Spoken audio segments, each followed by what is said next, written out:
Imagine, you, deeply falling in love with a young man, writing him 15 pages long, love letters, your affection spilling over for him like a rain on the parched soil and full of dreams and ambition for him, like a woman whose heart shines brighter than the sun of Africa but, as he migrated to the city and being blinded by the allure of a new friends and fleeting thrills, he ghosted you, blocking all your emails and WhatsApp messages. Then years later, after all his tragic breakup, he came seeking for your love again. Will you accept and marry the man who ghosted you after sacrificing everything for him or not? Stay tuned till the end, for what happened next will leave you speechless, but if it is your first time here, kindly subscribe, like and turn on the bell icon to be notified of our next upload. Now let's dive into the full story. Kabelo Masuku was just 17 when he met his first love, Adesua Oleyemi. She had just moved to Johannesburg with her family from Nigeria, bringing with her a quiet grace and an otherworldly beauty. Kabelo was immediately drawn to her, not just for her striking features but for the softness in her voice and the way her eyes seemed to hold a secret world of their own. Their first encounter was at a local youth gathering in Soweto. Adesua had been shy, standing by herself, but Kabelo couldn't help himself. He walked up to her, cracked a joke about how he couldn't dance despite living in a place famous for its music, and was rewarded with her first laugh, a sound that would stay with him for years. Their connection was instant. Kabelo was charming, full of energy and dreams, while Adesua was quieter, with a kind heart and a creative soul. It didn't take long for them to fall into a rhythm of late-night phone calls, stolen moments after school, and weekends exploring Johannesburg together. But beneath Adesua's radiant smile lay a storm. She struggled with depression and an eating disorder that often left her feeling inadequate. Kabelo, young and inexperienced, didn't always know how to help, but he tried. He stayed by her side through her dark days, reassuring her that she was enough. Despite the challenges, their relationship thrived. Adesua was a deeply romantic soul. She wrote Kabelo long letters, sometimes 15 pages of handwritten love, full of poetry and words that spoke to the depth of her affection. Kabelo adored the attention, basking in the glow of being loved so completely. However, not everyone was supportive of their relationship. Kabelo's mother, Thandi, was initially skeptical of Adesua, but over time, she saw the girl's heart. Adesua would visit their modest Soweto home, helping Thandi cook or clean and always treating her with respect. One evening, as they sat in the kitchen peeling potatoes for dinner, Thandi turned to Kabelo. "She's a good girl, Kabelo. A rare one. Don't take her for granted," she said. Kabelo had laughed it off. "I'm just 17, Ma. Marriage talk is too soon." Thandi shook her head. "It's not about marriage, my boy. It's about recognizing a good heart when you see one." As their relationship neared its first anniversary, life took an unexpected turn. Kabelo's father, who worked as a civil engineer, was transferred to Durban, and the entire Masuku family had to relocate. The move was bittersweet.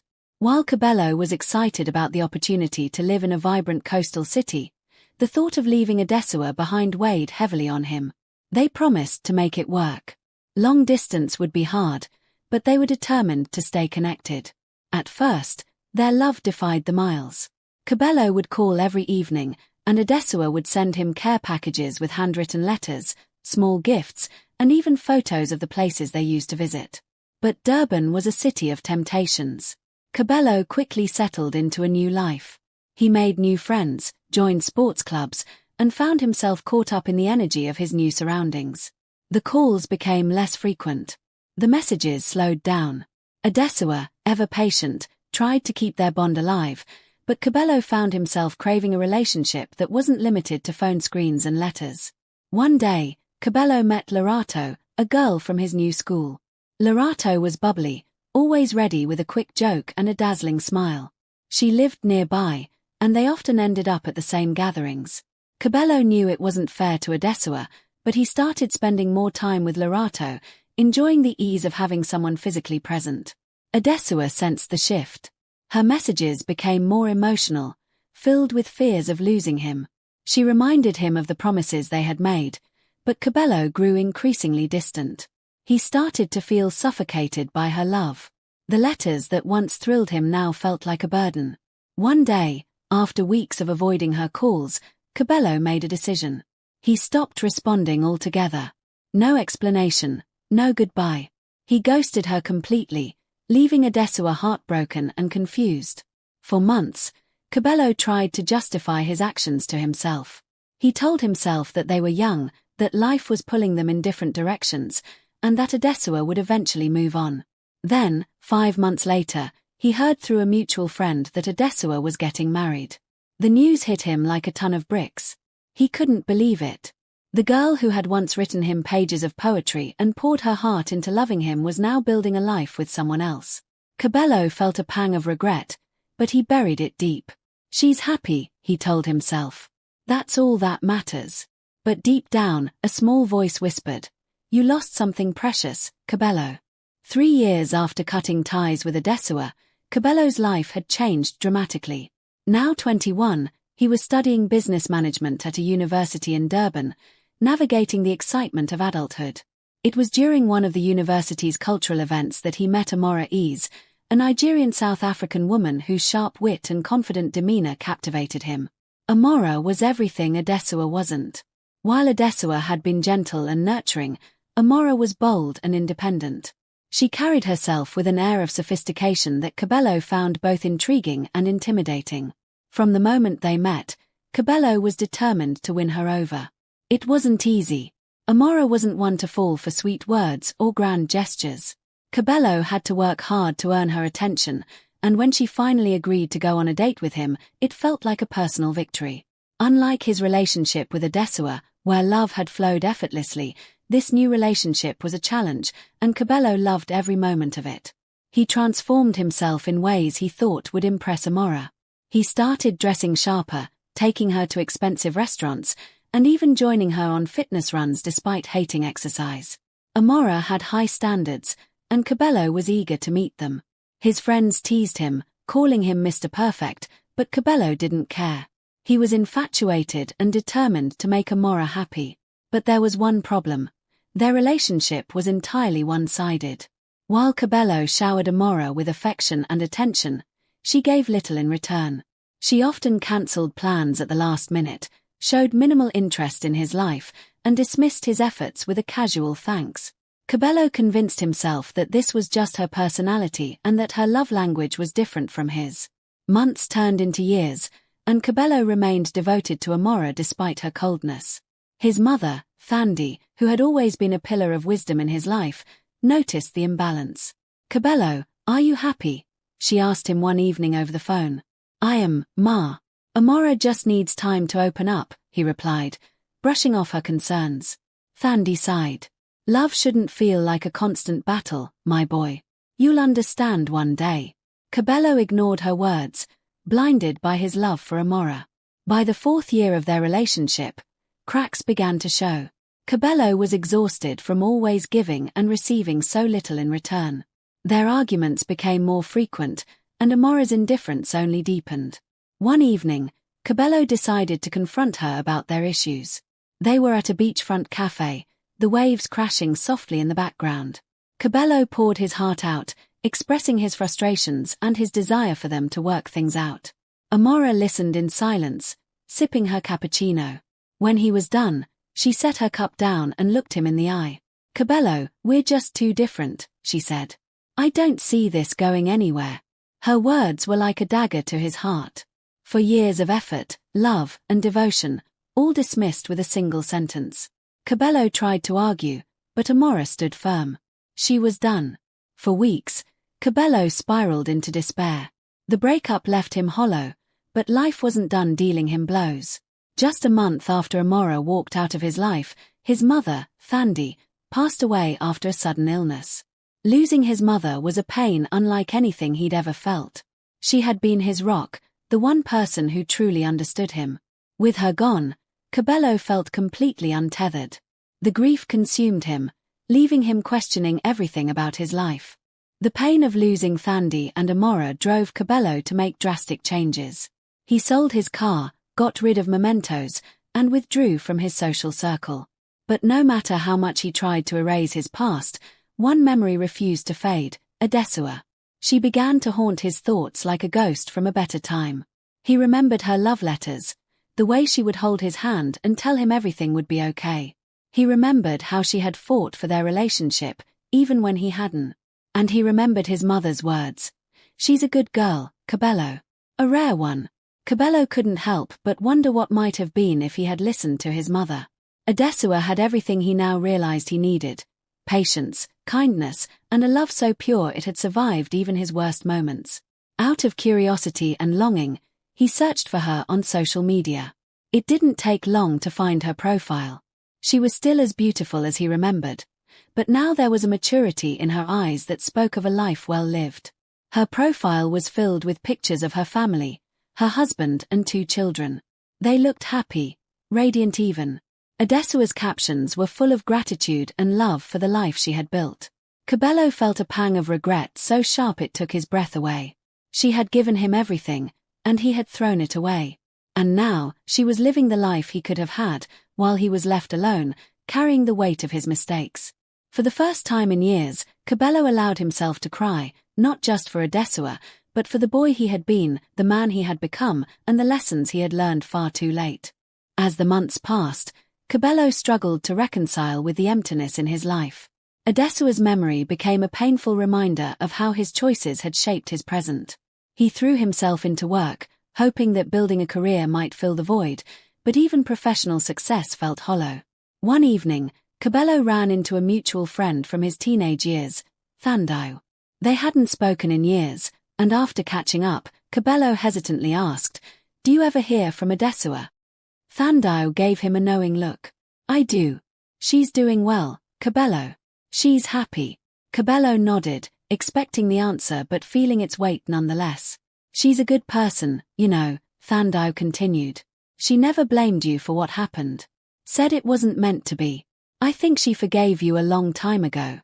Kabelo was struck by her words. Adesua's grace, even in his absence, stung him more than any bitterness could have. How could someone he had treated so poorly find it in her heart to forgive him? That night, Kabelo sat alone in his small apartment, staring at an old photo he had found of himself and Adesua at a carnival in Soweto. They were laughing, their faces bright with the innocence of young love. It was the last picture they had taken together before he moved to Durban. In that moment, Kabelo realized what karma had taught him. In Adesua, he had been given a love most people could only dream of. He hadn't recognized its value, and life had returned the lesson tenfold. With Amora, he had experienced the pain of being undervalued and discarded, a mirror of his own actions. Kabelo knew there was no going back to Adesua, not that he deserved to. She had built a beautiful life without him, and any intrusion on her happiness would be selfish. Instead, he resolved to carry the lesson forward, to treat future relationships with care, respect, and appreciation, just as Adesua had once treated him. Months after his epiphany, Kabelo found himself in Lagos, Nigeria, on a work trip. His company was expanding operations into West Africa, and Kabelo had volunteered for the opportunity. Though he didn't admit it to himself, the idea of being closer to Adesua's roots had appealed to him. One afternoon, during a break from meetings, Kabelo wandered through a bustling marketplace. The air was thick with the scent of roasted plantains and spices, and the vibrant energy of the crowd was infectious. He found himself drawn to a stall selling handmade jewelry and stopped to admire the craftsmanship. "Beautiful, isn't it?" a soft voice said beside him. Kabelo turned, and his heart nearly stopped. It was Adesua. She looked as radiant as ever, her hair tied back in a scarf, her smile as warm as he remembered. For a moment, Kabelo couldn't speak. It was as if time had rewound, and they were teenagers again, meeting for the first time. "Adesua," he finally managed. "What are you doing here?" She laughed lightly. "My husband's family is here. We're visiting for a few weeks." She glanced around the market. "And you?" Kabelo explained his work trip, keeping his tone casual even as his emotions churned. They spoke for a few minutes, catching up on their lives. Adesua's voice was calm, free of bitterness or regret, and her happiness was evident in the way she spoke about her family. As their conversation wound down, Kabelo hesitated. "Adesua," he said softly, "I just want to say, I'm sorry. For everything. You deserved better." Adesua studied him for a moment, her expression unreadable. Then she smiled. Kabelo, we were young. We made mistakes. But life has a way of working things out. I'm at peace with everything that happened, and I hope you are too. Her words, though kind, carried the finality Kabelo needed. As they parted ways, he watched her disappear into the crowd, her figure blending with the vibrant tapestry of the market. For the first time in years, Kabelo felt a sense of closure. Adesua had moved on, and now, so could he. The encounter with Adesua in Lagos was a turning point for Kabelo. For the first time in years, he felt the weight of regret lift, replaced by a quiet acceptance. Life had moved on for Adesua, and now it was his turn to do the same. But the scars of his past choices remained, pushing him to reflect deeply on what kind of man he wanted to be.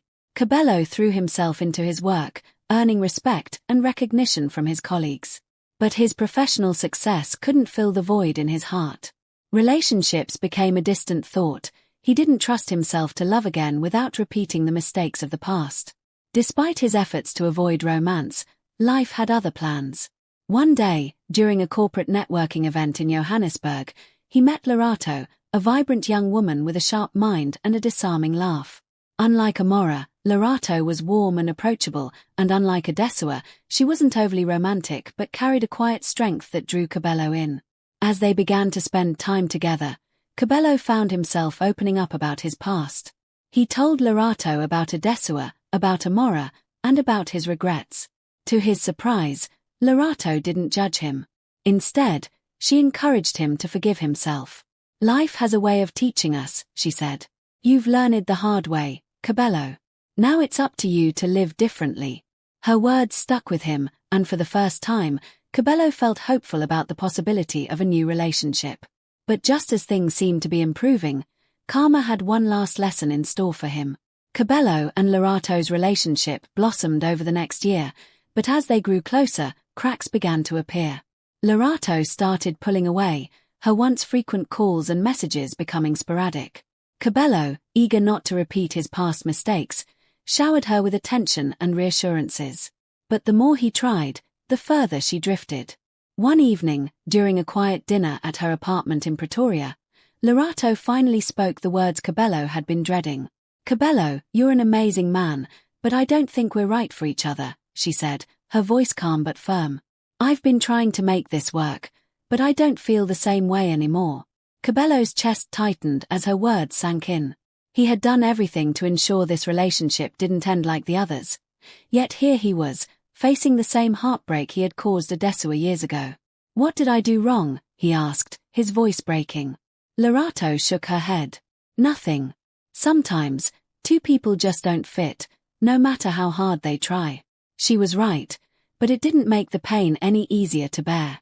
As Kabelo walked away that night, he couldn't shake the irony of his situation.